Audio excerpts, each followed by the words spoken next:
Hello, I'm Louis Harding, and today I'm giving a presentation about one section of my research, which I've titled, as you can see, The Many Webs of a Website Consuming Soap Opera Fashion in Online Digital Cultural Practice. So let's go through the objectives really about what I want to present to you in this presentation.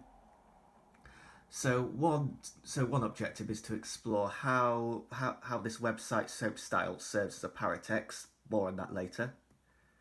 And also just to see how this website does provide the shopping culture that is always ongoing, always perennial, and also just to look at how Substyle serves as this site where online fan activity can take place.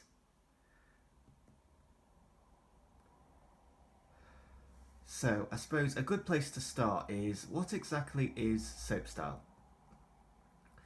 So Soapstyle is a website which reveals the purchasing information of products from the latest soap opera episodes. So it focuses on the four main UK soaps. That's Coronation Street, EastEnders, Emmerdale, and Hollyoaks. Yet the website has been going since 2013, set up by soap opera fans. And so, because of how long it's been running, you could perhaps potentially argue that it serves now as almost a bit of a digital archive, really, of mainstream fashions over time. Since over the past 8 years, it would be now. And as mentioned before, it just reveals more about the purchasing information. It just kind of directs viewers about which brands to go to. If you look at this description here, you can just see an example of what it does really, just by just by talking about the brand, in this case New Look, about where the EastEnders character Ruby Allen, where you can get the jumpsuit she's wearing. Yeah, as mentioned by soap opera fans. So, how does Soapstyle serve as this facilitator, really, where online shopping practice can take place? So for an example, I thought it would be good to start with just looking at this in a bit more of a broader sense. Now, the soap operas are in no ways kind of unique in terms of giving information in terms of viewers what seeking to find out fashions from the latest episodes. I'm sure there's plenty of TV programs and even films you can think of where people watching are just captivated by the costumes and the fashions that appear and are really keen to find out where they can purchase it for themselves. I think a very modern example of this was the program Normal People, which you might remember came out in April 2020. I know that a lot of people were really fascinated by one of the main characters, Marion, and the very kind of the very sort of trendy fashion she was wearing, as you can see. And so this website called Shop Your TV did reveal just that, really, about where you can buy the products that she's appeared wearing. Um, and so Soapstyle is really just another example of a website that allows you to find out purchasing information that's just particularly devoted to soap opera fashions. Yeah. And I suppose in terms of scholars, these particular scholars give very really interesting arguments really about this impact really of what online fashion has caused really, and how in this age viewers can find out where to buy products that have appeared in the latest TV episodes. As Jones and Livingston have argued, it's because of the rise of the web, online retail has just become a really just very very typical way of shopping today. Really, I think particularly during this past year of lockdown, where a lot of the retailing shops have been closed and viewers have had to buy online. I feel like that's really kind of accelerated this really contemporary age we live in, when shopping online is just becoming more and more typical. And And yeah, and also because of the web, viewers can just easily find out the information just because there are so many websites that are produced. Some of them are fan produced websites, and other websites are professionally run by program makers as well as Hackley and Rang Papa have pointed out. So the sort of fashions that Soap Style tends to advertise, it really can vary, really, as you can see here, where you can filter by the wardrobe album item. Sorry, so you can find out various things from um, just from clothes to accessories, to home decor as well. Just it gives such a big gives such a big variety, really.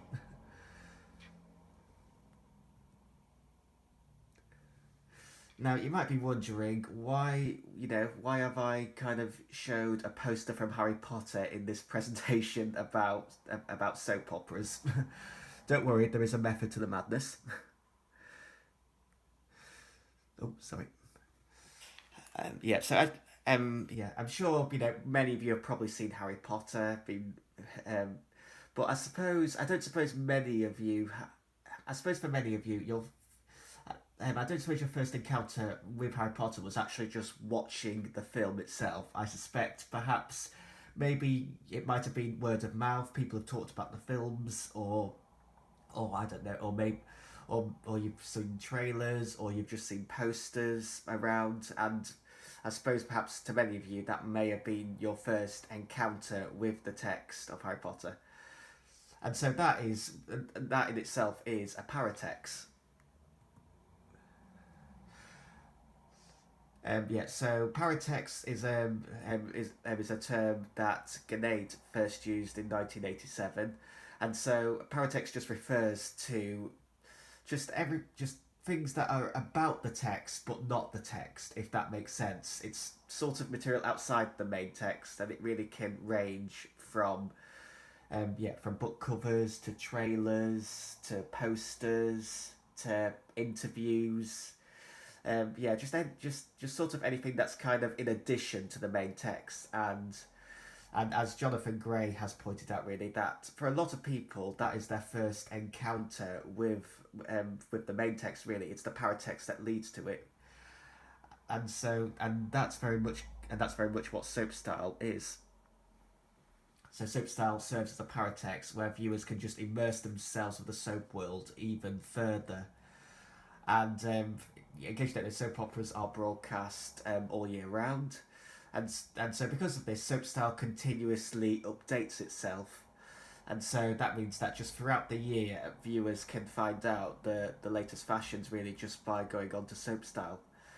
And also, when you think of soap characters themselves, they do tend to be sort of ordinary sort of people, just living ordinary lives, working in ordinary jobs, kind of, nothing sort of nothing sort of spectacular, I suppose, in terms of their jobs or anything like that. Really, I suppose it's just storylines really that tend to be a bit more extraordinary.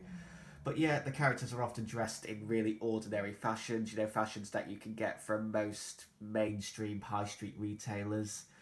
And so yeah, just Soapstyle just provides this space really where viewers can just connect to these characters who they've often known for years and see on a very kind of continuing basis. It just allows themselves to just immerse themselves with the soap world even further, really. And so I feel like that's very significant for soap operas, just because, um, yeah, the soap opera experience is already immersive in itself because of soap opera's broadcasting patterns, and then this website just allows this immersion to go one step further, really. And so now Soap Style as a site for online fandom. Yeah, I'm sure, as you all know, online fandom has just really exploded in the age of the internet. It's just become more of a constant thing. And so as these scholars argue, um, what as Berta particularly argues, that when fans do do engage in online fandom, what they are doing is they are performing labour. They're almost sort of helping the main text out really, just by giving it a much wider profile, by giving a space where viewers can connect with the text even further. Yeah, I do love this quote by Matthew Hills, that fans really, they're consumers, but they're also unofficial producers really, because they actually create the site, so that is also making them unofficial producers. And yeah, as Jenkins argues, they were early adopters of new technologies, and also yeah, audiences. They can, I think as mentioned earlier, really, that they can sort of use new media just to gain even further information about a program. So they may consume. So yeah, I suppose it just relates into that idea that old media and new media are working together. Whereas I know some scholars have argued that they're almost two different things, but really you could say that new media is in some ways perhaps an extension of old media, really, because viewers are consuming often consuming the main text via old media, maybe not necessarily always, but sometimes, and then they're using new media in terms of websites just to as mentioned before, really just to kind of immerse themselves even more. The whole sort of paratext example. Yeah, so soap style, as you can see here from this information about its history, it is run by soap opera fans. As you can clearly see, where they just give some background information as to why the site was set up. As mentioned, it was set up because they admired a piece of fashion in EastEnders, and then they thought that maybe other viewers might be interested in finding out fashions in soap operas, so that inspired them to create the website. So really, soap style producers are giving soap operas an even wider profile just by creating this site where viewers can buy clothes their favourite characters worn, and to just connect with the character even further. And so now onto my methodology. So I feel because of this research, it does require a mixed methodology. So one element of my methodology is going to be textual analysis, and so that's going to include looking at the interface of soap style, and just how all the information is presented really, and just how it kind of serves almost as like an online sort of shopping website, just by giving information about where the latest products can be bought from. And then I'm also going to perform a production cultures analysis. So that's going to include interviewing program makers, perhaps people working in the wardrobe department in a soap opera, or the set design, and producers, and yeah, just doing some semi-structured interviews with them, just asking them about, are they aware of soap style? Is there a business relationship between the soaps and soap style? For instance, do the soap operas let soap style know about what fashions are going to be appearing in the latest episodes? And then I'm also going to interview the soap style producers as well, just to ask them more about this. Is there a business relationship between them and soaps, or is it just kind of them on their own, particular, doing all the research by themselves? And also, I'm going to do a reception analysis, and so that's going to include interviewing viewers and just finding out whether they do actively engage with soap style. Do they often use it as a source where they can find out the purchasing information from the latest products?